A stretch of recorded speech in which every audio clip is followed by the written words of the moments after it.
I'm having flashbacks to living with my dad and his family for a little while. And um, I don't know, everybody. If you put hot sauce on anything, everybody thought you were just an insane person. Um, but that's that white Decatur living. Um, anyway, how's dating now? I hung up my number. I retired from dating. You retired for? Oh, okay. How Yeah, recently was that? you didn't see that in the news. No.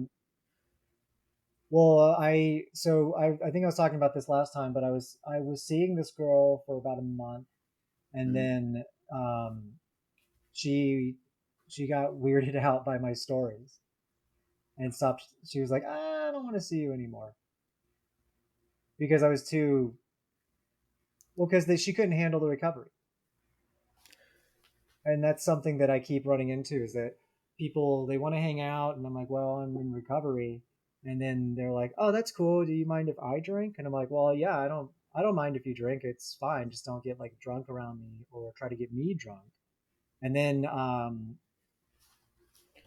always eventually it's like, especially when I have like sometimes you have those really bad days where you're like, man, I gotta fucking drink something or I gotta go do something that's gonna calm my fucking, heart down and get my anxiety going. And that's when they are like, you know, that's when it gets to be too intense because it's like, hey, I can't, you kind of have to like blow everything off. And then, sometimes you gotta like, well, I mean, the general you, I mean, me really. I've had to like, leave bars or I get uncomfortable in different situations. Um, But that wasn't the case with her. She just didn't like that I kept telling stories from my past that that were sad. And so she was like, I know that you're going through a lot, but the stuff that you say bums me out. So I think we should just be friends. And I was like, well, Ooh, that's so yeah, deflating. I know. I know. And I thought it That's was like, funny. dude, I that's thought I like was being bombing. funny. Huh? Yeah. That is like an audience member coming up to you after the show and going, "It's really hard to get up there." Good set And though. that's exactly what that makes me feel like. Yeah, I was like, well, the thing that got her was when I told her, like, we were at this spa and the guy picked us up and he's like, how's your day going? And we were like, pretty good. And then I told her this story where I was like, that reminds me of this time when a Uber driver picked me up from jail when I got my DUI. And the guy was like, how's your day going? And I was like, well, you just picked me up from jail. So you take a guess. And that's why she broke up with me. She didn't like that story. What? That's so funny though. I know. I know. I dated this one girl early in my sobriety. So this was like 2019, and I was only like a year in, and she was only 6 months in, and also was like trying to be a sober influencer, very much in that kind of like everyone should be sober kind of phase of her sobriety. And I was at work one day, and then she like texted me, and she was like, oh my god, I don't even have enough money to pay rent. I can't believe I drank my life away and blah blah blah blah blah blah blah. I'm just going to kill myself. And I had known her for like a week, 2 weeks maybe. And I right? Pretty That's intense. yeah, Already that's boom. pretty intense. Yeah. Yeah. And so I was like, hey, I feel like you need to reach out to someone else. Someone who can handle this. Plus, I'm at work and I can't do anything. And then she didn't like that I was so callous to her threat of killing herself.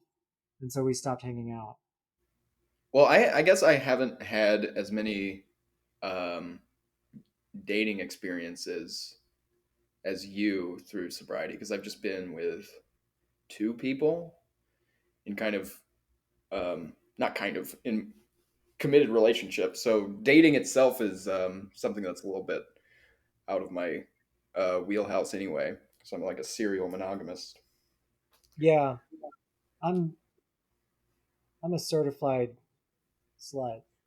I had to get a certification for that. You wouldn't believe what you have to do. Do you Um, have to go to the down in the Ramada Inn and sit through a 4 hour course? yeah, you do. Yeah, it's kind of like Yeah. becoming a bounty hunter. Yeah, it is. It is. It's actually the same people who run the same program. I'm sure it is. Um, Yeah, I'm sure it is. yeah, but so you got sober in a relationship though, right? Like you Yes. were initially you hit that point while you were in that relationship in New York, right?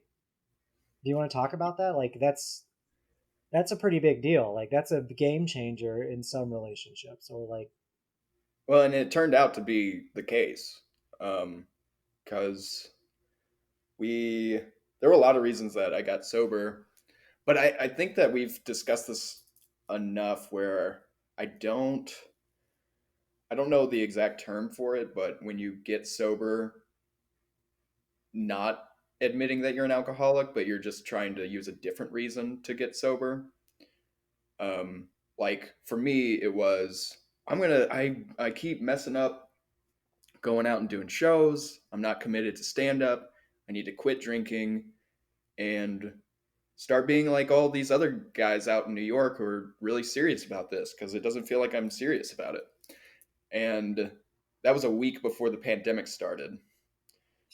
And so I made it a week of of being sober with my partner at the time, and then the pandemic started. And so it kind of then it became just like, well, I guess I'm gonna be sober because I said I was gonna be sober, and I've told myself I'm gonna be sober so many times that this might as well be the time to stick with it. And so you decided to take comedy seriously and start performing in front of a live audience a week before live audiences became kind of dangerous. Pretty exactly, dangerous. yeah. Especially in New York, man. Oh, dude, yeah. Like, I mean, New York freaked out more so than I mean, I don't know how it was in That had Chicago. I to have been assume. because I saw you like a month or so before the pandemic started. Because when I left, when I was in New York and we hung out, Mhm. and it was you and your ex at the time, we went to that bar. I wasn't drinking. I don't know if y'all were, but I was. you were okay. And then I remember when I boarded that plane to leave to go to Chicago, I got a notification on my phone that was like, there's morgue trucks in New York City because of the pandemic. The pandemic is raging in New York City, and like the plane took off, and I like expected to look out the window and see this like devastating like apocalyptic situation, and Yeah. then a week later, it hit Chicago. Yeah, well, that was such a weird time because I was going to work and my coworkers at the warehouse I worked at, like every day, everybody said, "Oh, it's nothing. They're just playing it up. I mean, this is weird, but it's like Zika. It's fine." Um, and then, Yeah, of course, like 2 days after everybody said that, the whole country started shutting down. In New York specifically, it was so weird, but it was really I thought that it was kind of a cheat code for sobriety. Other people have said differently, but being dude. Yeah, inside, um, I don't know. Like I remember when the pandemic started and like the you can't leave, the lockdown orders went out. My partner asked if we should get a bottle of wine, and again, that was a week into sobriety. I thought, let's just not. I'm so tired. I'm so tired from drinking. I'm so tired from stand up. I don't want to. I'm just going to take this time. Because I don't know, like the lockdown could be lifted in days. Who knows what's going to happen? yeah. At that time, they were saying 2 weeks. Yeah, exactly. So it was just kind of like staying with the lockdown and staying sober during that time. And then, of course, I went back to work within less than a month of the lockdown orders going. So um, it was so weird being out in New York. It was so eerie because no one else was out there. And then drinking just kind of became less and less of a priority, especially because you can't go to bars anyway. Yeah, yeah. I think about how lucky I was because I was a year and a half in or so when the pandemic hit. And I know for a fact that I would have drank myself to death for sure. My dog had died a month before the pandemic hit. I had that terrible breakup with this woman who I got sober for, and I was so depressed. And then the pandemic hit, and I was like also living alone and like just going crazy, like old boy, just going crazy, just doing just shadow boxing in the doorway, like Eating live squid. yeah, yeah, yeah, falling in love with my daughter, all old boy, and or whatever. I forgot. I think that's how it ends. Um, but like I remember just being like, man, if this had hit at any other time in my life, I would be fucked up all day for sure. Because it was like an alcoholic's paradise. You mean that I could just sit on these calls and drink, and you guys will not be able to smell what's in my water bottle? Really? And I don't like I can there's hours where like I wouldn't have to talk to anyone. And most of my writing back then was pretty like simple, with just like social posts and like banner ads, like really easy stuff that I could have done upside down and drunk. You know what I mean? But I was sober, and that was like a whole new challenge too. It was Yeah, just trying to maintain that sobriety, and also like not really having that the kind of connection. Because also what had happened to me is my first year of sobriety, I went into hermit mode. So 2019, I was already in a quarantine, and I didn't get out until like 2022, like last year. yeah, yeah. And That's it fucked me up. I mean, I tell people that before I got sober, I was a bit of an extrovert. I mean, I was definitely not like at like a huge extroverted level, but like I didn't mind talking to people. I could have like some a little bit of charm. After that, I it took me a while to get back to a point where I could talk. you said. Did you say 2019 to 2022 was like Yeah, hermit mode? yeah. Yeah, because the pandemic became a godsend for me because I definitely went into hermit mode, and socially that was acceptable because we're disconnected from each other anyway. Everyone else is doing these weird, like New York. There was secret shows and apartments. People were giving each other COVID. There were parties going on and stuff that I some of them I was invited to, but I wasn't interested because I was trying to get sober. And I just threw myself into, like you said, just going full hermit mode. Like, this is my hermitage. My apartment is where I stay. I will go out just to go to work, and I will come back, and um, I will try to keep myself busy. And that I'm glad that you said that it lasted that long for you, because it definitely lasted for me from 2020 to, I mean, kind of this year, really. I mean, the part of me wants to say that I'm still in it a little bit, but in a healthier way going out, just starting this year. So it took 3 years, which is rough to try to explain to people. How did that affect your relationship? Back to the theme. Unless we want to Well, change the theme to hermits. no, no. Well, it's a good segue because the hermit mindset ruined my relationship with my partner at the time. Because I lost my mind getting sober that first year.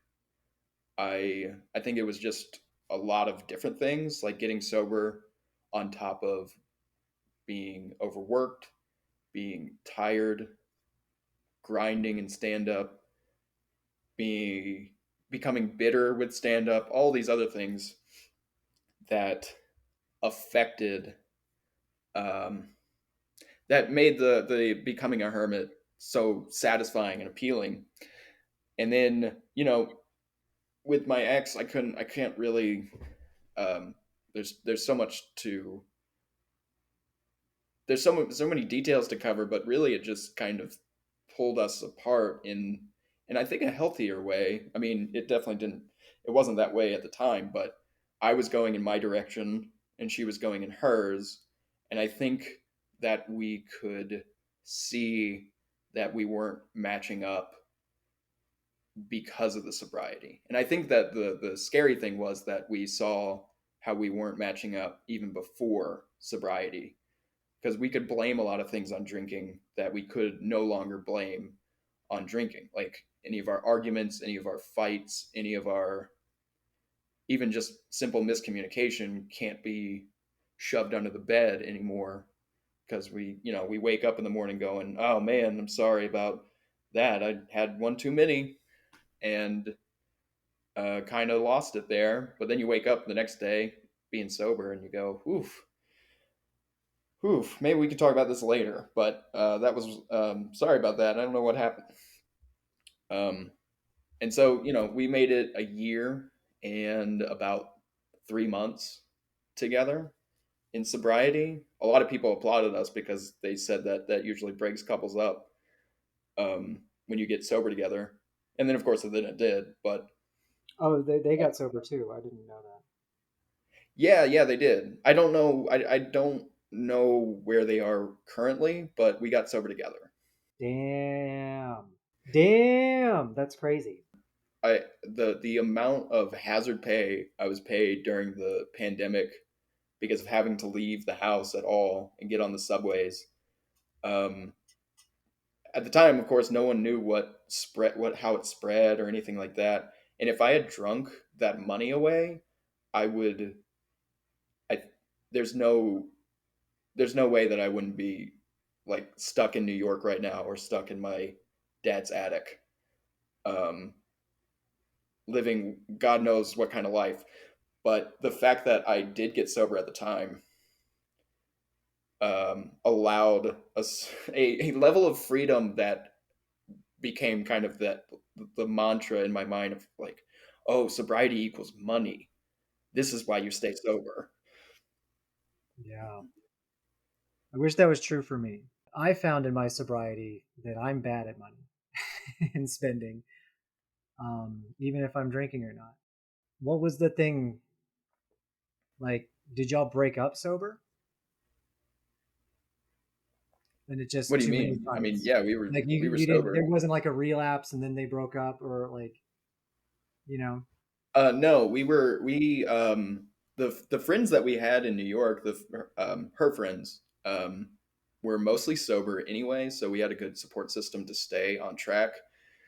And yeah, yeah, we broke up sober. They broke up with me, and at the time, I was thinking, oh, that sucks. Man, this hurts. This hurts so much. But in hindsight, I can go, yeah, that makes sense.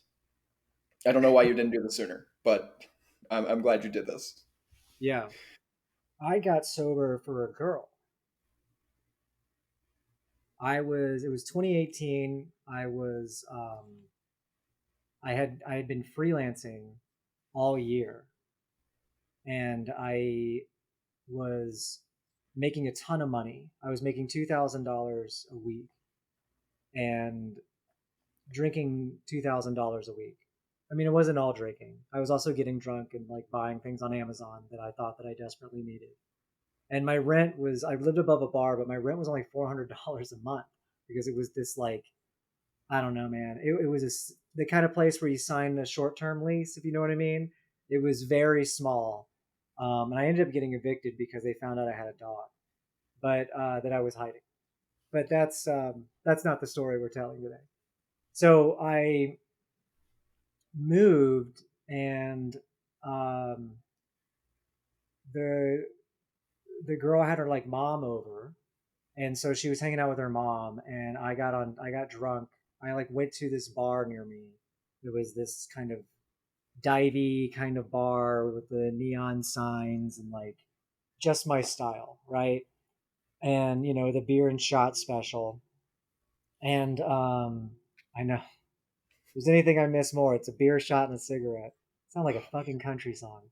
Dude, that combo. I don't want to interrupt you, but I just want to say that combo of the drink, the shot, drink, and cigarette, that almost made me relapse like numerous times Oh, into definitely made me relapse numerous times. yeah, Yeah, that's my yeah. holy trinity.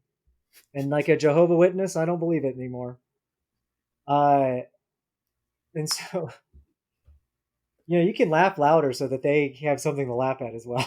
Like a Sorry, laugh track, sorry. you don't have to do your muttly, you know. Oh, shut up. I'm trying Um, not to, I'm trying not to blow out the mic there. you can do that too.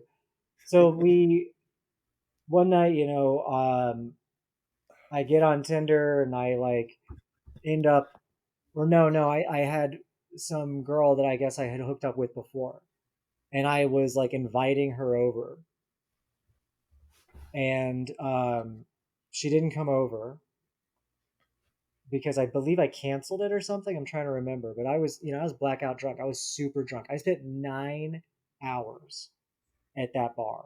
I went when it opened because I didn't. So I was doing freelance work, and then the freelance work dried up, and so I was like, you know what? I'm gonna go to the coffee shop, send out a few emails, try to get myself a job. Um, and I sent out 5 emails, and I was like, this is a good job. I'm gonna go reward myself. I Yeah, I'm gonna sent go celebrate five now. emails. I deserve to go drink for 9 hours straight. And I know the logic there. And so I did that, and then she came to visit. Her mom had left, and she came over, and I was passed out on the couch, and she had checked my text messages and saw that I was like trying to get girls to come over, and she lost her shit because she had been cheated on before. Like her ex-husband had cheated on her like countless times. And a lot of our relationship was based on drinking. Like we would go to the bar a lot. We would get, we were really into like drinking champagne and mimosas for brunch. Like one of my like finest memories with her is going to this place called House on the Rock, and we like brought our water bottles, but we made it mostly champagne and OJ. And so we were like drunk in this very strange place. And if you've never been to House on the Rock, look it up. It's really weird. It's actually in American Gods by Neil Gaiman. And Neil Gaiman says that in his descriptions he had to pull back how weird the place is because people didn't believe it. And that's how weird it is. It's Neil Gaiman weird. Um, and it was great. We had a lot of fun. And she lost her shit and was like having like a complete breakdown while I was like half like drunk, half hungover from 9 hours of drinking. And she's like screaming at me and all this shit. And the next morning I wake up. I mean, she leaves obviously. The next morning I wake up and it was just that, I realized that it was time. Like my sobriety was very much always about to happen. Like it was written Yes. within, it was like destined, it was like a prophecy. Like I always knew every time I went out drinking I was like, this might be the one. Like it was like a prophecy. That's how, like, it was, that's how I Yeah. always felt like it was within my future. I'm going to have to deal with this, but not right now. And so we ended up getting back together. And so my first year of sobriety was like not only trying to rekindle a relationship with someone that I cared about, but also rekindling my own sobriety. And they were not prepared for that, and neither was I. And so it was like Right. they were also recovering from their abusive ex-husband, and it was a we might as well have stayed drunk. Lots of fights, lots of arguments. They didn't Yes. get sober, but they didn't really like drink that much. They just like, I mean, they did a little bit, but not like I did. And when they were with me, they drank like I did. Um, when I was drinking. So now that I was sober, it was like I remember when we had first rekindled, I went over to her house and she made me dinner. and it was like an eggplant dish, and we had like a nice, quaint little cute dinner, and then I left. And on my way home, I got super sick because I also got sober. I was so broke. I got like I just like quit. I like white knuckled it, but I also just like quit, which is super dangerous. Um, and I didn't realize that at the time. And so I like literally got halfway down her block and puked all over the sidewalk. And I was just still puking every couple of weeks. That something like that would happen where I'd be like, "Oh, excuse me, I have to go throw up randomly." And I was like dealing with that, but I couldn't like share it with her because I was already in this position where I was like needing to serve her because I was in the wrong, you know? And and we ended up dating for a long time. Well, not a long time, like a year and a half. And it got to a point where just our recovery were like clashing into each other. And she kept having these like huge trauma responses anytime she was in the middle of this divorce with this very abusive guy who actually stalked me at the time. And he was a lawyer, so he was obviously like representing himself and making the divorce like go even longer. Or like she would have these like huge trauma responses and make me have to like go chase her or do all these like just really crazy kind of like basically another alcoholic relationship. And then after that the pandemic hit, and then I got into another relationship where it was a little different, but the paradigm was kind of the same. Yeah. Um, and then after that, I we broke up last year, and I ended up dating this person earlier this year, and this was the first time I realized that I'm still having alcoholic relationships. Like my recovery within myself is there, but the paradigm that it is with other people is the same that I had when I was an alcoholic. And that would be what I mean by that is inconsistent need for care. And I found that when I was drunk, I would get into these relationships, um, like the one that I was in when we met, actually, where the my partner would be taking care of me. Like I lived when we met, I was like living rent free, just doing comedy and working at a bar and drinking, um, with someone who was going to grad school and like was taking care of me. And when I like earlier this year, even though I was sober, I was like broke, I was heartbroken, I was like struggling emotionally, and I ended up in another relationship where they wanted to take care of me and like have me as this almost like a Florence Nightingale kind of like Mm. relationship.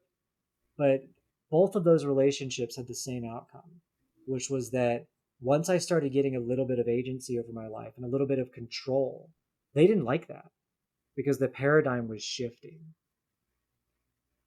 And when I was a drunk, it was harder, right? Like, because the paradigm wasn't. But I got out of the one that when you met me when I was sober and I was going to portfolio school, and they did not like that I was like taking care of myself, speaking up for myself, making my own decisions that may be opposite of their decisions, trying to compromise with them because they liked that control, that power. And I've seen it where I'm on the other end of that, where I'm the one who's like making all the decisions and I'm taking care of other people. And it's never been this sort of like compromise. And I think that like falls into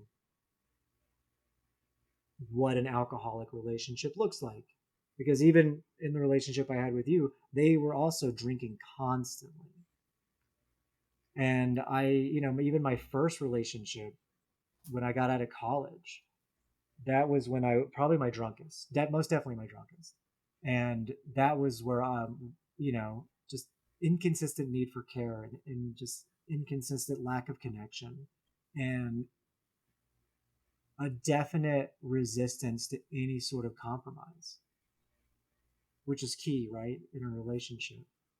And that was just because of the margins, right? Like an alcoholic has like these huge margins where it's like when you're happy, like when you're at House on the Rock drinking champagne, looking at like weird piano player musics and like giant sculptures of like a monster mouse,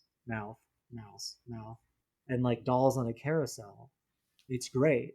But then like there's also the sad part where you're like the you're so fucking sad and you're chasing after the girl while she's having a traumatic shutdown because of her divorce. And I remember this one time I chased after her and she went to this bar near my house and it was this like I live in Andersonville, which is known for being kind of like the older gay part of town. Um, and so we were in this older gay bar, and I'm texting her. I'm like, I'm not going to chase you, and she's like, chase me. And so I find her, and she's talking to this old man, not old, but he was like in his 60s. This like older gay man, and they're chatting, and like he's being very kind to her. And right when I walk in, he turns to her and he goes, "Honey, and I don't know this man, but I do know that if he's sober, this is the last place he should be. And I implore you to take him home, please. I don't know what's going on between you guys, but I need for you to just think about his sobriety." Who's this angel that Oh, you dude, I'm stumbled telling you. upon? Yeah, yeah. Oh man, this guy, I think about him all the time.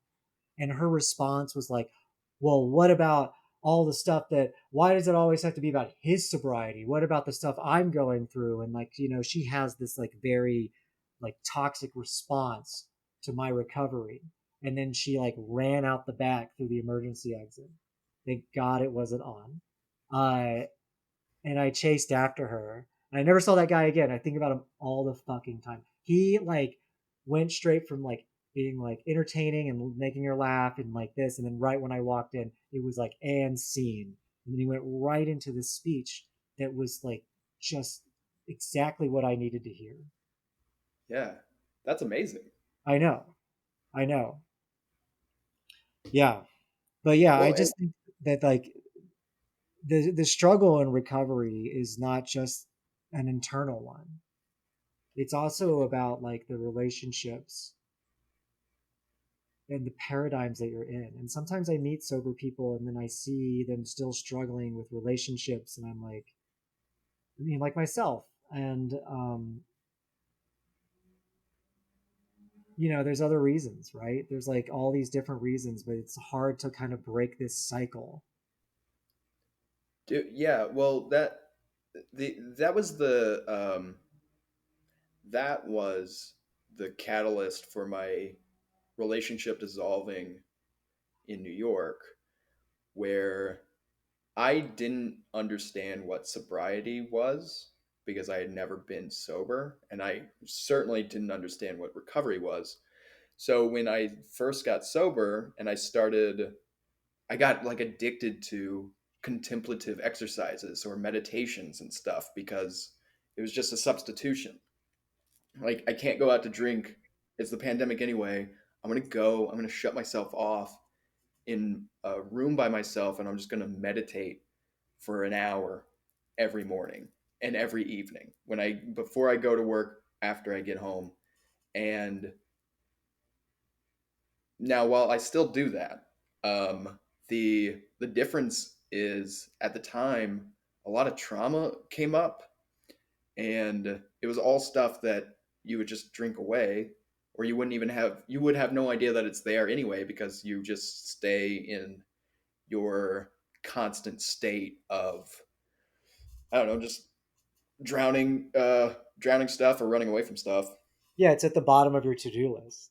Yeah, yeah, yeah. Because you keep pushing it down there. Yeah, you're like, well, I'll do that once I get sober, but I'll get sober after this drink, and that Right. happens, and that happens for like a decade. Yeah. Yeah, no, exactly. And that Yeah. was the I think that was a huge push for the hermit style living, because all that trauma comes up and you go, well, I don't know what to do with this.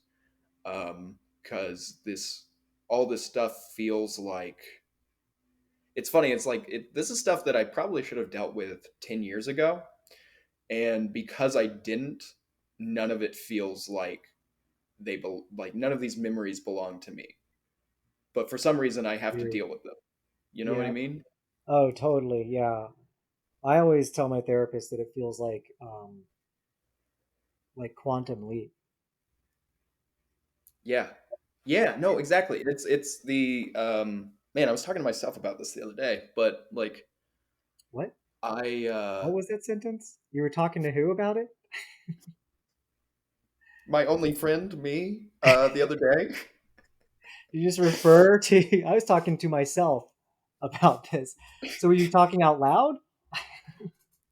Yeah, I mean it's a dialogue, you know? Um Can you make that the that should be the sub podcast of this podcast? I have been thinking about, dude, the I have been thinking about recording myself talk to or with myself on the way to school every day, because it's a 30-minute drive, and I think we make a lot of headway each morning. Um, We? but it I'm just concerned. You sound like Venom. Is all I'm saying. Like, okay, well, you know what? Now you sound like my ex. All right, I talk to myself, and let's just move on. Uh, and anyway, the dude, that's actually that's kind of funny. Like like my ex would come because we lived together. She would come downstairs to our basement apartment from the kitchen of the place we lived in, and she would ask. It would become like a constant question where she said, were you on the phone? Were you calling for me, or were you talking to yourself?" And I would just answer, you know, I was talking to myself." And she would go, "Okay, just checking." And you know, it's just a thing. I don't need to explain myself anymore than I already have. Um, I was really hoping you would end that with a bit where you're like, I'm in the middle of a conversation. Please don't Dude, there's interrupt. nothing worse when someone interrupts you when you're talking to yourself and you have to go, look, I do not, you're going to mess up the rhythm here. You need to go away. You should definitely record that, and we should make it a part of this podcast. Okay, I certainly will. Um, so I Call have it a lot to say. Tom v Tom or Tom be something like Tom. that. But anyway, so the trauma would come up from like years and years of neglect.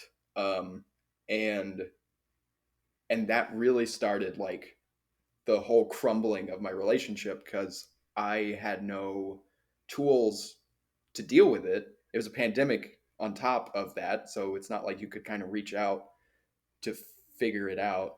Um, Not that that was on my mind, but and then you don't really want to open up to your partner because all this stuff is scaring you.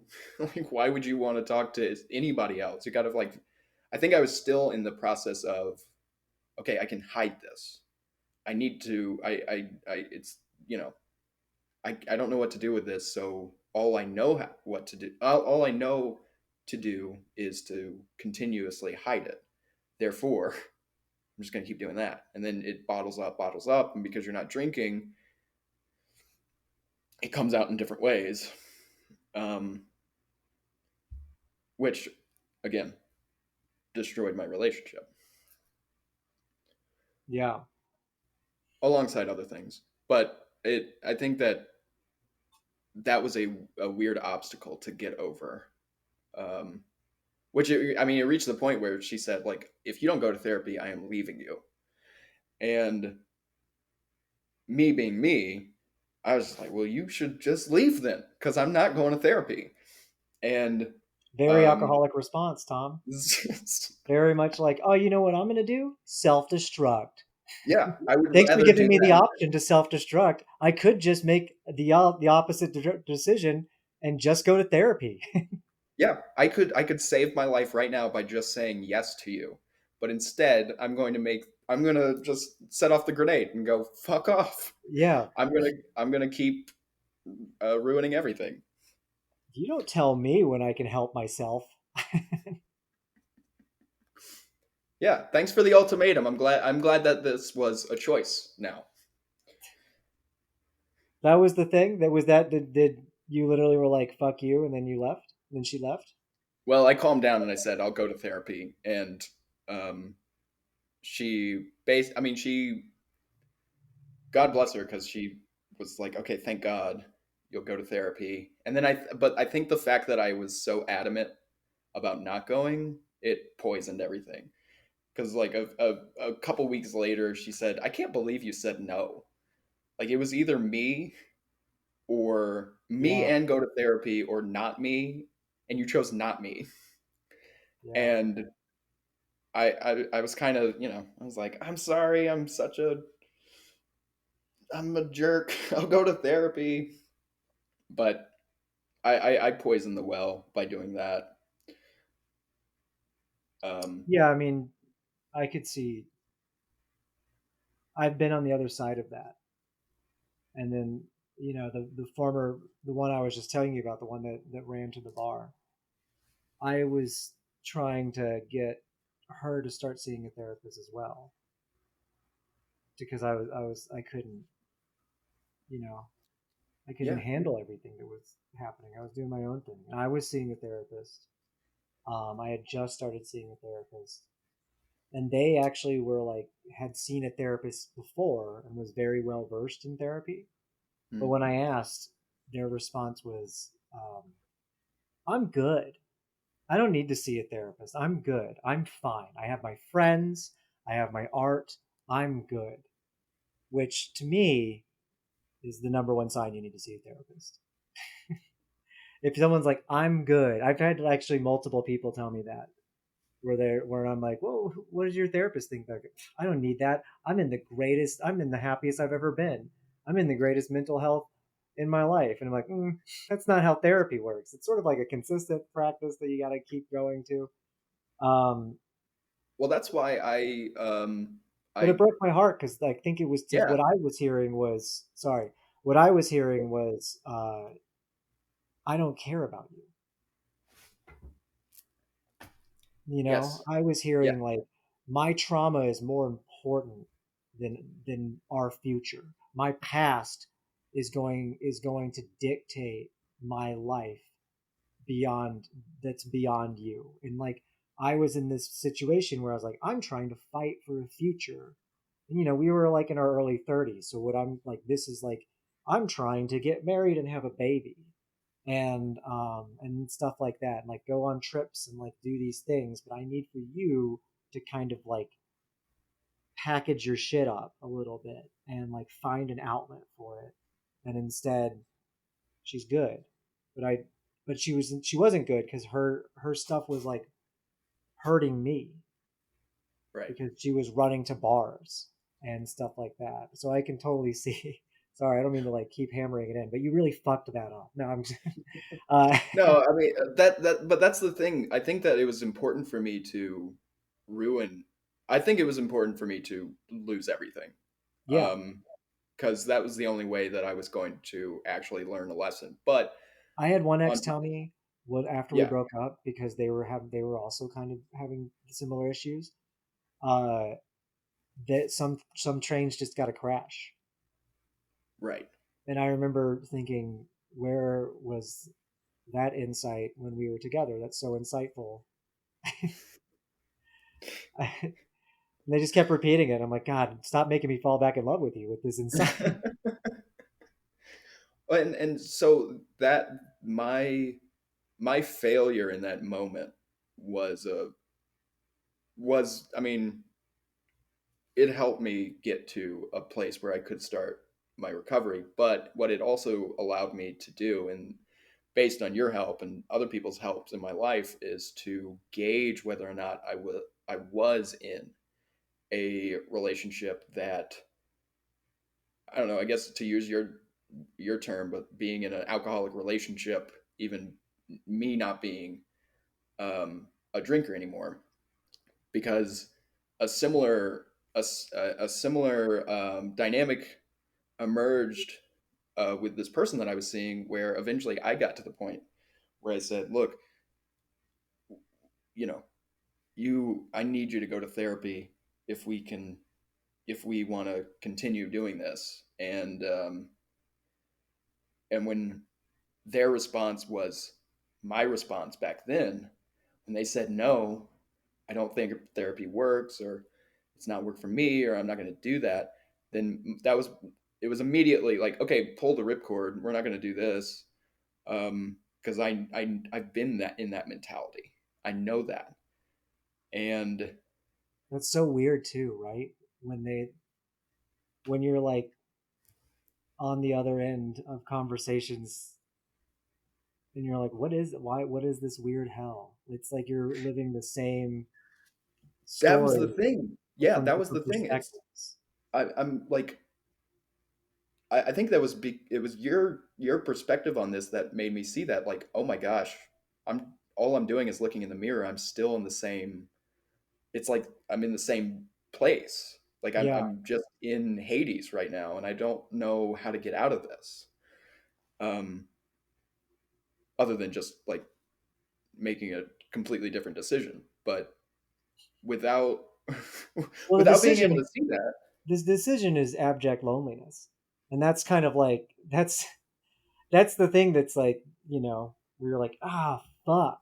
It's still like it's just like getting sober again. It's just like, now I gotta fucking do this bullshit and be alone and cry myself to sleep and go grocery shopping alone and drink my coffees in the morning alone and like Dude, be going to the okay grocery with store being alone. alone and like having to cook for one and all of this shit and you're just like, man, maybe I should just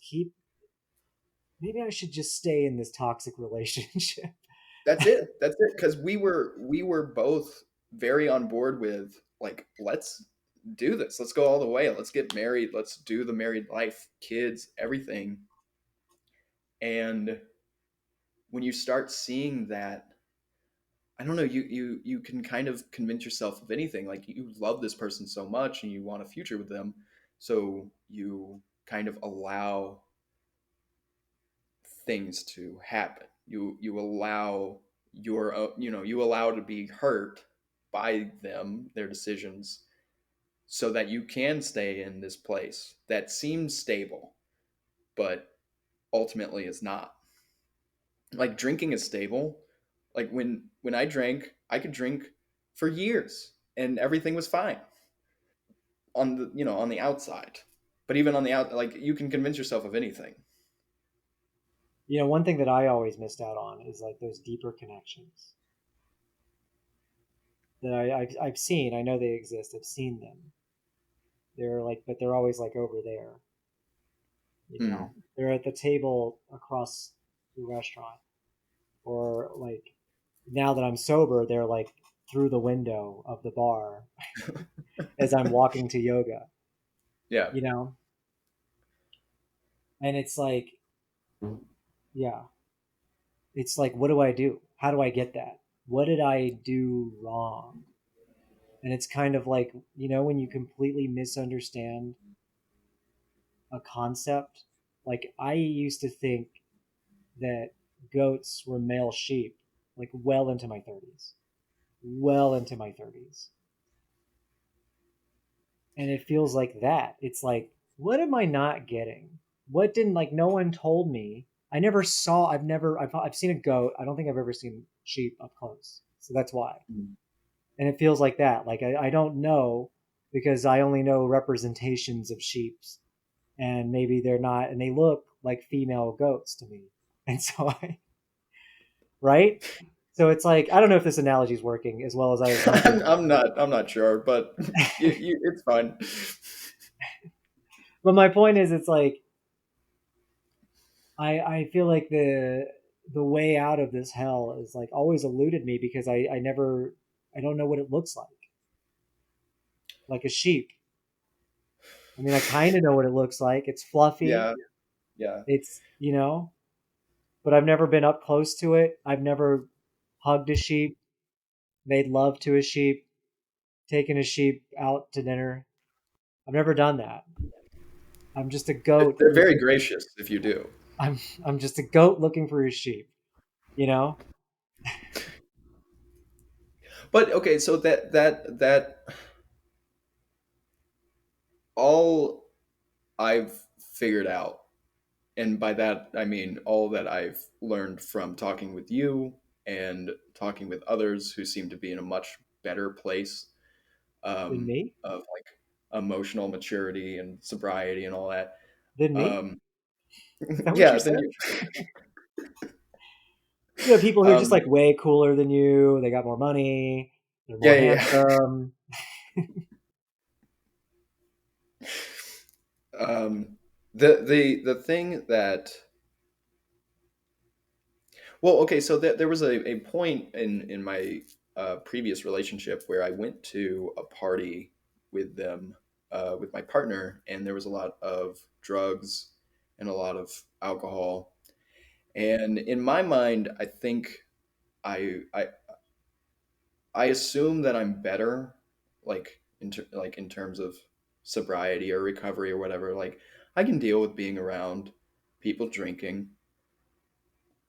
I can, I guess I can be around people doing drugs like coke and stuff, even though those are both my, you know, love them, love those. But what I didn't figure was just being around a huge group of people doing them and being the only sober person there, um, feeling very. It's not even like being excluded. It's just going. I don't. One of these things does not belong here, and it's me. Yeah, I yeah, like I cannot stay in this place. Like this isn't fair to y'all because it's like being a kid and you're playing and you're getting really into this imaginary world and then an adult comes into your room and you have and like there's this weird energy now. yeah, Like you've infiltrated my imaginary world and you're taking it. You're taking something from me. yeah. Um and that was kind of the final nail in this place for me where like uh, I this isn't sustainable. Like I'm not worried that I'm gonna relapse, but I am worried that I'm gonna stay in this place. I don't know. Like it's Well, just yeah, a I weird think place. you reach that point where you're like, this isn't my scene anymore. Like you're just kind of like done with it. I mean, like I've been in situations where there. Sorry, I interrupted you, didn't Oh no, you're fun. You're I? fun. Okay, I'll just interrupt you and I'll take it right back. okay, this is a podcast of respect. Um, So, like, I've been in situations where I'm around a lot of drunks, and the thing that sucks about that when you're sober is that you're like, oh man, if anything happens, I'm the one who has to take care of everybody. If someone cuts themselves, I'm the one who has to drive them to ER. You know what I mean? Or like, if the Yeah. cops show up, I'm the one who has to talk to the cops. And there's a little bit of that where you're just kind of like, I'm gonna go. I don't like the liability of being like Yeah. the hero of a situation just because I'm sober. So I'm gonna head on out. It's a little too much responsibility for this guy who's avoided responsibility for most of his life. Well, and but no one like that's it's an implicit responsibility that you have. No one's putting anything on Yeah, you. But the but you fact that know you're that in we're this room. yeah. Sorry. Yeah. No, no, Yes. you're fine. Yeah, yeah. That like I appreciate that you understand this so well though. But like just because it was this is gonna make me sound however I sound, but I was in that place and in my mind I was just thinking there's like too much freedom going on in this room. Like there's there's too many like half naked people, too many there's too many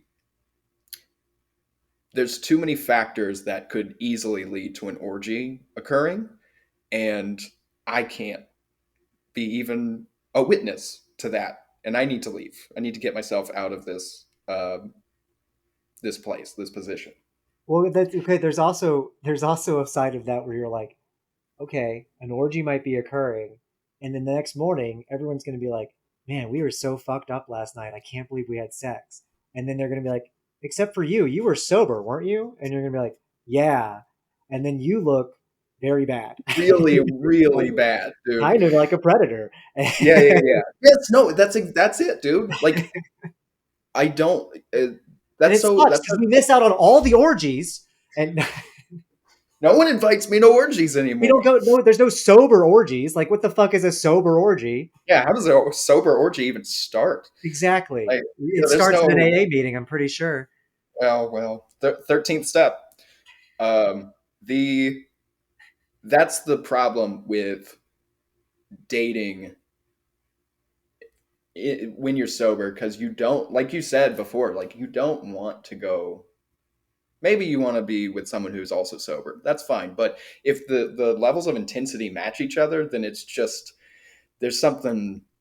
It's just collisions and collisions. But if Yeah. someone is drinking, like that's fine. That's I have no problem with that. But I cannot. There's like a moral or ethical gray area that can be reached where if you get messed up, I will drive you home. But then I don't know. Like then we've reached a weird space in intimacy, Yeah. Yeah. which makes me uncomfortable just even thinking about that. Right? Yeah. Yeah. I mean, yeah. Yes. Yeah. It could turn into a legal issue or something, you know? Yeah, and like even if both parties are clearly into it, it's just why. Well, the problem isn't necessarily a legal one. I mean, yes, that is a factor, but the I real that made it issue sound like that's the only thing I cared about in this situation. yeah, well, I'll take it from here, Jody. Please, thank you. Yeah, let's Um, I'm gonna leave the room. but the other Tom issue introducing that Tom v Tom, where Tom talks to yeah, Tom Tom beat Tom, I got you. and Jody goes to jail. The the other issue, the main issue in my mind, is the reciprocation of emotional honesty and intimacy, where if we meet each other in similar fashions, then we can grow from that place. But if one of us is coming in inebriated or even mentally inebriated, where like we're in just bad mental patterns that are bringing us to this relationship and are keeping us in a weird guarded position, then there's no, I don't know, there's a level of depth that you just can't enter into with another person. Yeah. Yeah, I definitely ran into that. Mm. Um, and there's also, I think it takes a lot of bravery to reach that depth that I think a lot of people um, just aren't willing to do because they didn't need to. Like we were forced to do it. Essentially, it was like, hey, you better look inside or you're gonna die. Um, Right. and so we did it. But I've ran into in many of relationships I've dated where I'm trying to connect with them and being like, hey, have you ever been to the depths of hell? Let's talk about it. Like, what's your biggest trauma? And to me, it's like very, very much of my day to day. This sort of like 1,000 yard stare of a recovering addict or something, right? And and I think it really turns people off. Like the girl I was seeing who was like, I don't really like your jokes, and I think that's like that's where I'm like looking for that. Like I need that in a relationship. Like I need someone who's been into the shit. Like I've had younger women hit on me, especially when Pedro Pascal was like the daddy of the internet. I had so many like 20 something year olds just like barking up my tree a little bit. And I was like, man, no way. No way that's happening. Not Mm. not because I have any sort of ethical back like thing against it. I mean, I do. I'm not Zach Braff, but I I just know that like, what are we going to talk about? They've never Right, right, they've yeah. never been through the depths that I've been through, and so it's like I'm going to be telling them a story, and they're like, yeah, that reminds me. of this one time in high school in 20 fucking 19. You know what I mean? Like Dude. there's just like a lack of, I probably shouldn't have told that story on a podcast, but there's just like a lack of like of just like depth. Like when I Well, was seeing that girl earlier this year who was yeah. in this like caretaker mentality, there were times when I was trying to reach a lack, like a there was like a certain self-reflection that I don't think that they had ever really explored. And it had triggered something in them that set them off and turned into a situation where they're, you know, going down this road that was like early sobriety for me. And it was kind of like, well, I don't I don't want to go through that again. Like they were getting upset, they were having all these like anger issues and things like that. And I was like, I've already done that. And so it's kind of like there's that, I think that's what you're talking about, right? Like the depth of like of recovery, of like development and stuff like that. I'm gonna cut out that Pedro Pascal stuff. Um, Oh, are you? I don't know. Because Feel it everyone made should me care. think of what you made me think of was my first time going to Athens, Georgia, to do stand up for a bunch of college students who, and I was 19, 20, but I was so excited to go. It was my first kind of out of town gig, and I was excited because Was it Go it Bar was or no, it was at it was in Normal Town. It was Griffith's show yeah, who I I met remember at that. Meets. Yeah, yeah, Yeah, you remember? yeah. I can't remember the bar's name, but He anyway, wrote a it novel. was what Bain wrote a novel, I think.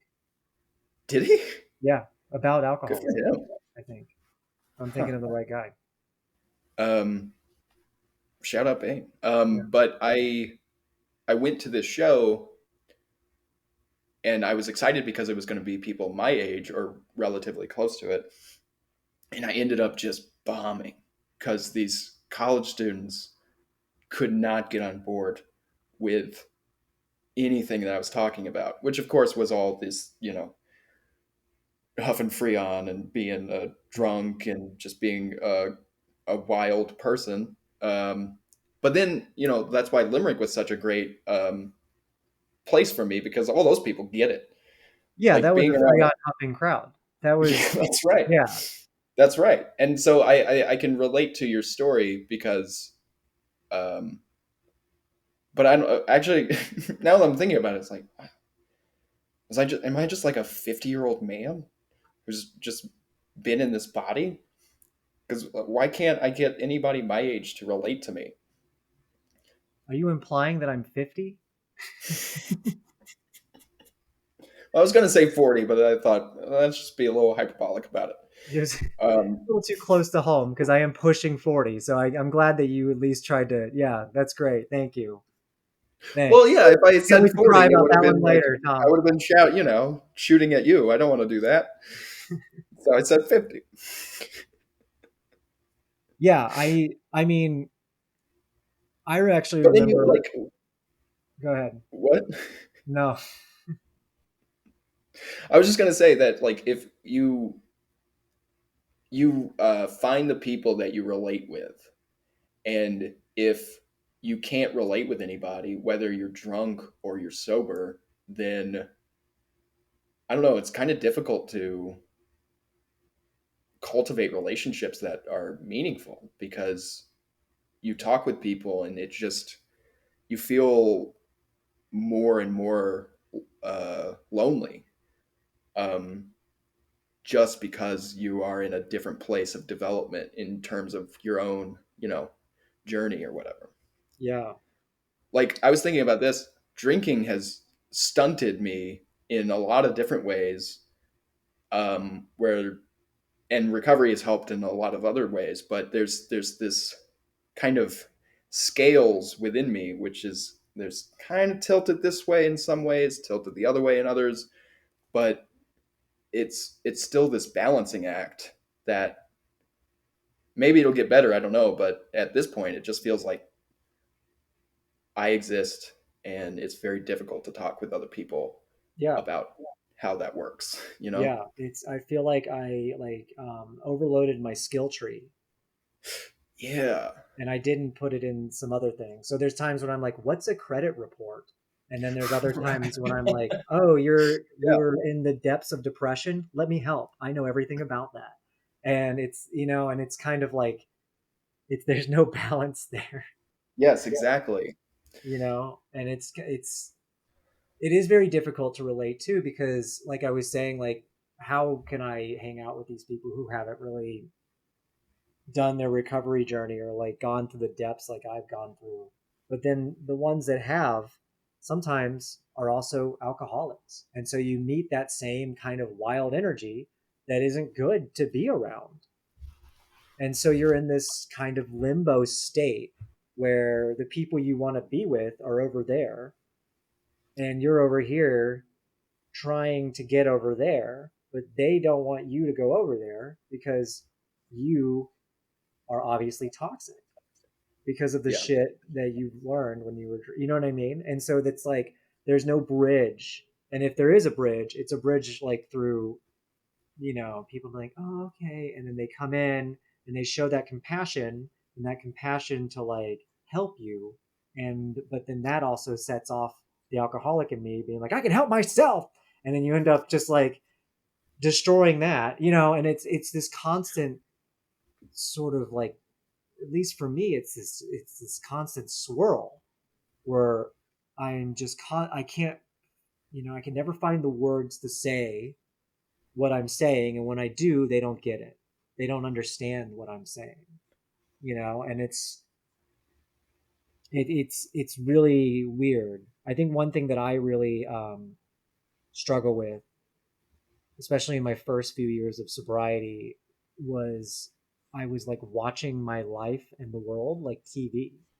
I wasn't participating because when I did, I would I would just flop or I would do really really well for like a minute, but then when it got to a certain level, I would fuck the whole thing up, either through my Yeah. own self destruction or I would get exhausted or just through my own ignorance because I there are some times when I'm just like, why am I misstepping here? And then I look back in my past and I'm like, oh, because when everyone else was like connecting and like talking, I was too busy being drunk and like trying to be like the funny guy, and so I wasn't Yeah. connecting and talking. And so now I am like trying to get the stuff that people usually learn. Well, I don't want to say usually, but I'm trying to get stuff that like non-alcoholics learn in like college or high school or like in their early 20s in my late 30s with people who are like, oh, I've already done that. And I'm like, yeah, but can you show me how? And they're like, I don't even know who you are. Uh, and then they're like, this is a Wendy's. Like Yeah. Yeah. it's this kind of, there's no blueprint. And so I just watch people like a hawk and I try to see what they do and then I try to do it. But it's like a So dance. it's yeah. It's like It I saw this meme, this yoga meme, and it was like when classes get too expensive, and it was someone outside of a yoga studio, like across the street, doing the yoga moves that they were doing through like the full window of like in the thing, and I was that's what it feels like. Like you're yeah. back there and you're trying to be like you don't really hear the instructor and you don't really get the vibe, and then sometimes a semi truck gets in the way, and it's like all right, well this is what I got. And then you get into a Yeah. relationship and they expect, well, they don't, I don't know if I mean, they expect normal stuff, but there's nothing normal about recovery. And so you can say, I'm in recovery, and then, they're going to accept it or not. And then there's always that constant fear that my partners have had that I'm going to relapse again. And what does that mean? Right? Like I was that girl I was seeing earlier this year. I remember we were at dinner in this hotel, and our room was upstairs, and my contacts were bothering me, and I went upstairs, and we had bought some like alcohol. Um, we were in Colombia, so we bought some like aguardiente, which is like the alcohol of the area, and we were gonna give it to like our maids and stuff, as like a tip. And I went up there to take my contacts out and put my glasses on, and then I came downstairs, and then my glasses were really dirty, so I went back up there to clean my glasses, and then I came downstairs. And when I came downstairs, she was like, "Are you drinking?" Whoa. Like she said that, like she was like, "I'm really worried that you're going up there to drink. Let me smell your breath." And a part of me was like, "Fuck you, fuck you," right? But another Yeah. part of me is like, there's always that fear. And we hadn't been dating that long, right? So it's not like Mm. we had established like a trust, and they were not experienced with, people in recovery. I was like the first person they had really done. And like, I also don't, I'm not like most people in recovery, right? I don't go to AA. I don't do the blue book stuff. I just like, I mostly just go to therapy, read comics and self-help books. Um, The Women Who Run with Wolves. That's the one I'm reading right now. It's great. Um, and so, but I do kind of go out and party, and I can stay out late and I have fun and like dance. So it's like, I think they forget sometimes. Um, and that's just like, I don't know. It makes it incredibly difficult to have these, I don't know what the word is. I want to say, what's the word for you got to take a class before you can take a class? Oh, the like a prereq.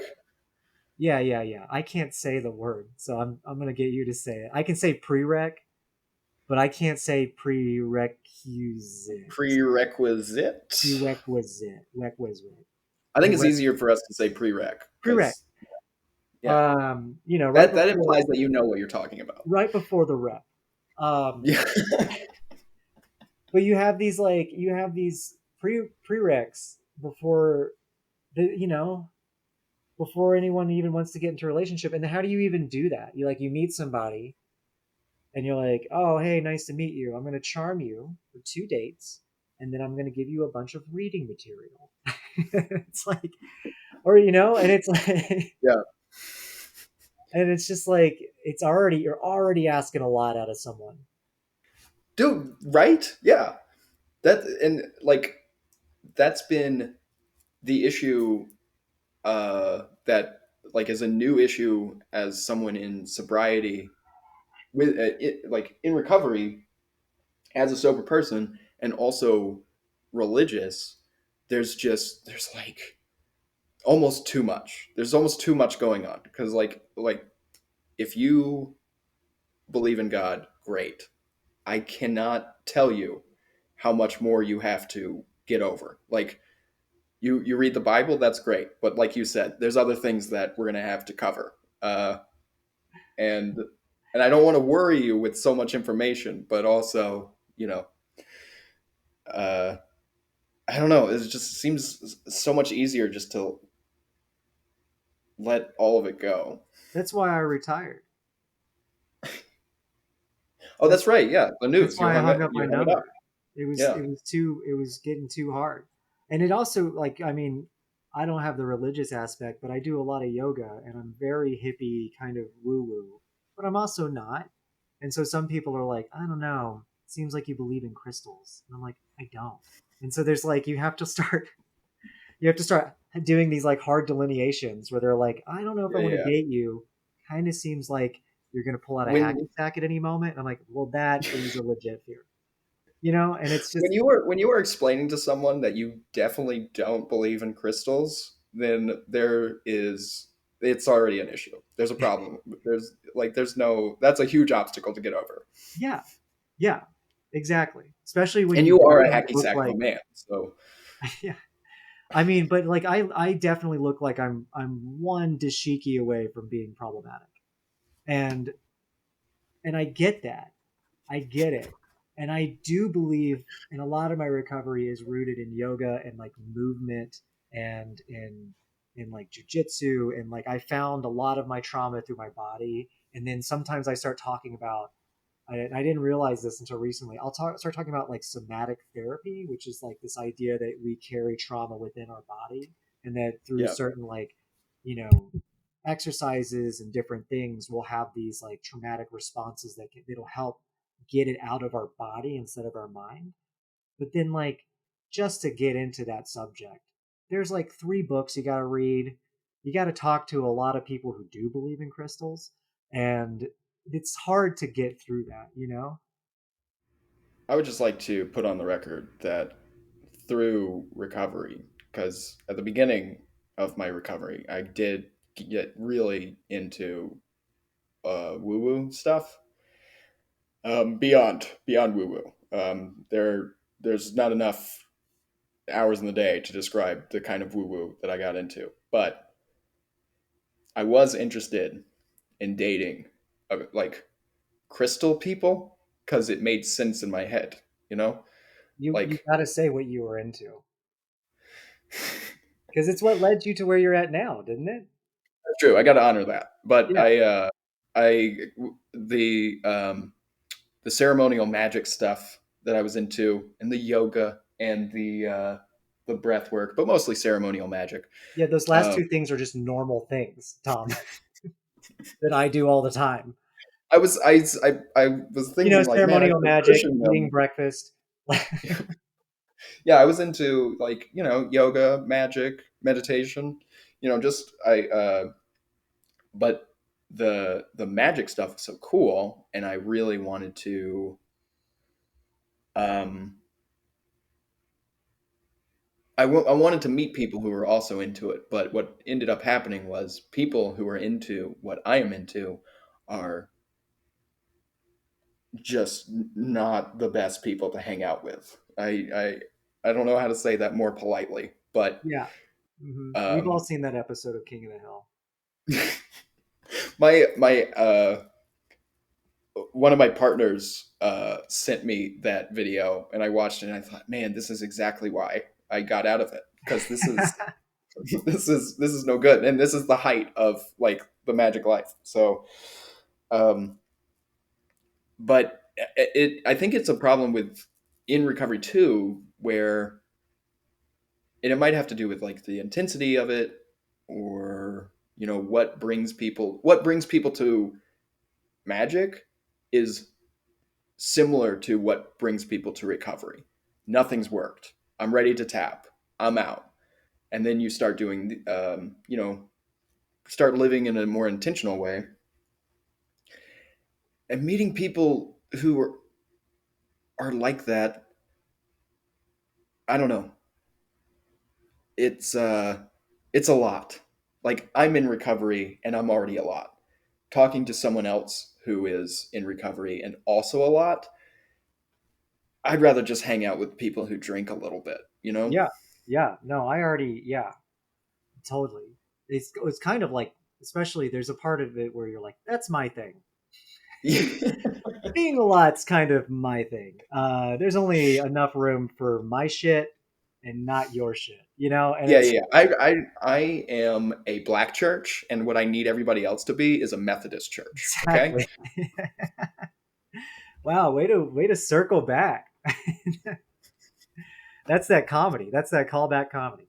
Uh, yeah, I mean, I think what you're talking about though is kind of like that first year of sobriety. You like hold on to whatever you got, and sometimes it's some weird shit, and then sometimes you end up, you know, doing some weird shit, like and talking to weird people, and like getting really into it. And I've seen that a lot. I've seen, a lot of people are like, "Oh, I recently got sober. Now I'm going to become an acupuncturist." And no offense to acupuncturists, it's just not real. Um, no, I'm kidding. They're real. Um, we'll cut that part out. Uh,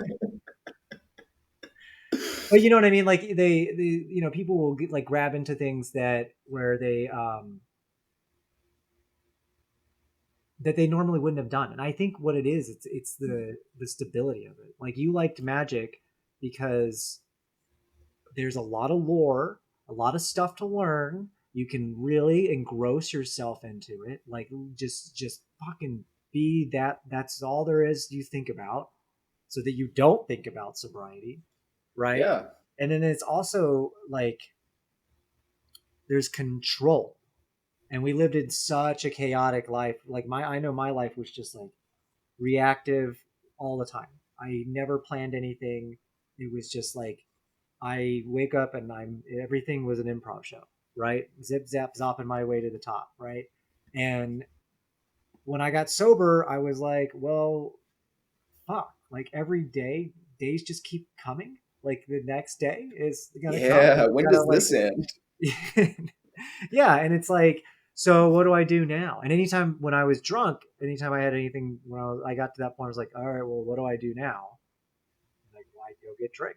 I'd go get drunk, right? I'd Right. go get drunk and I'd like create some chaos for myself. And then after that, it's like, well, I guess I can go home and watch Criminal Minds, which is what I did. Yeah. Yeah. uh, You chose a different route. yeah, I mostly laid Uh, around. yeah. I went from the couch to the ground, and that's how I discovered my love for yoga and Oh. jujitsu. Um, no, I remember when I first started doing yoga, I was like, "Wow, this is I've been doing this the whole time. I just didn't know it was called yoga." Uh, Been you guys have slowly getting up off the ground for there's my whole new life. there's new ways to watch TV. That's all this is. But yeah, it's like you know, how do you tell that to somebody? And then how do you also get them to love you? And then how do you get them how do you love them, right? Like without falling back into your old ways. And then how do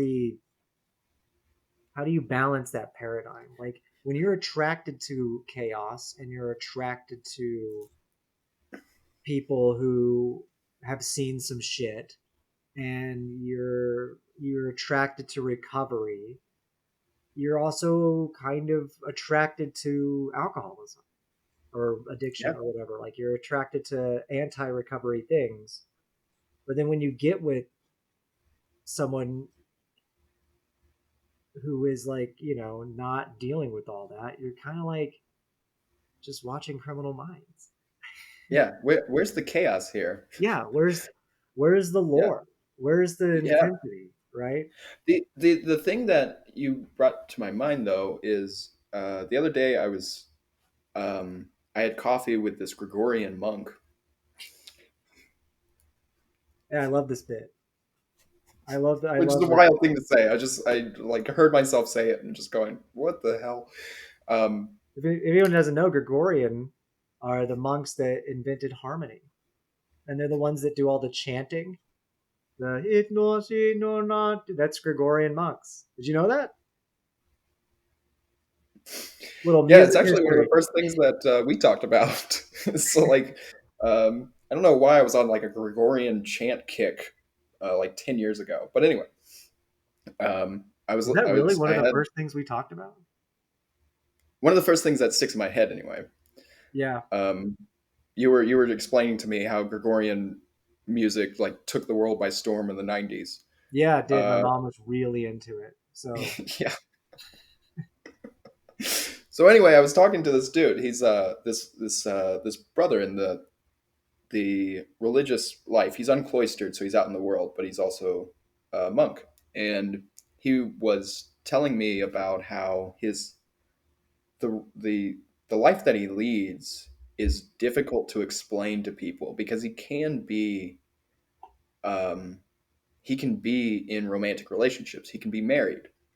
There's people in his order that have kids, and he was saying like there's people that have been in my life who they feel like my relationship with my religious community with my brothers is taking me away from them in some capacity, but what it's really doing is facilitating the the fullness of me to be present in my life and theirs and life in general.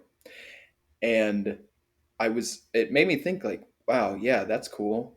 also that's exactly how I should be looking at recovery, and that's how maybe that would be a good explanation to anybody who is, I don't know, worried about how intense recovery can be. But it really is a practice of facilitating your true, or the not your true, but like the emergence of your full self to be present in life.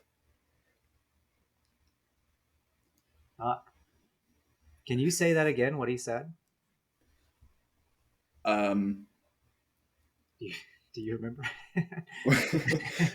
he said that I'm just trying to think of like what where to start, but what he said was basically my relationship with my community, the relationship that I have with my brothers, and the relationship that I have with this part of my life is not taking me away from anyone, but it's helping to facilitate the emergence of the like a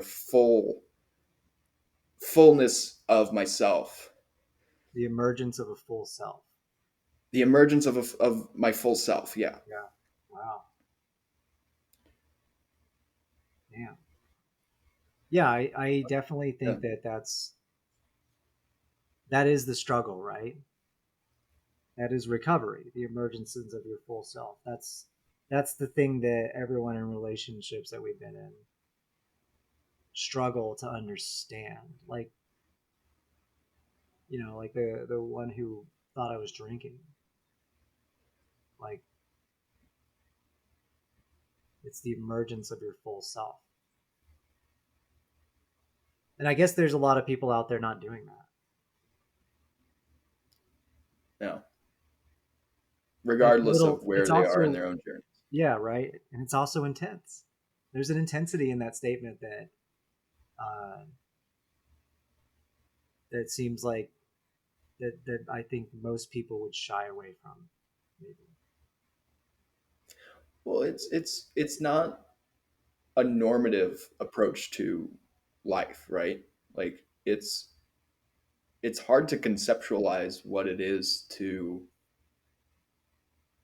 be fully realized and be fully yourself, especially moment to moment, because it's hard enough to be in the moment in any kind of capacity. Like being present here right now, there's so many different thoughts that you could be having instead. Yeah, But to do that on top of being fully realized, that's a huge, tall lifetime order. But it's it's the work of a lifetime. And in recovery, it's all you have. yeah. I think that's a good place to end it. I think it's a good place to end it too. All right. Well, that's the end of this episode. Tom and I talk about relationships. I say I probably have to go to jail. I'm not sure. I definitely need to cut out some things. Yeah, Um, well, this we'll chop this up. but yeah, thank you for listening. We had 10 listeners in our last one, so maybe this time we'll get 12. Uh, and we'll see Ooh. you guys next week. Eventually, we're going to bring on different guests and talk about their recovery. And we have a couple of people waiting in the wings. So look forward to that. And be safe out there. I don't have a call like a I don't have like a calling like an ending like good night and good luck. I don't have one of those yet. Well, you can't steal it. You have to. Oh, you know what I We'll do? we'll come up with. Listen to the people who tell you to take care of yourself. Those are the Oh, people to listen to. So when yeah, that's a good someone one. yeah. So all right guys, that'll be my call sign. Listen to the people who tell you to take care of yourself. And bye.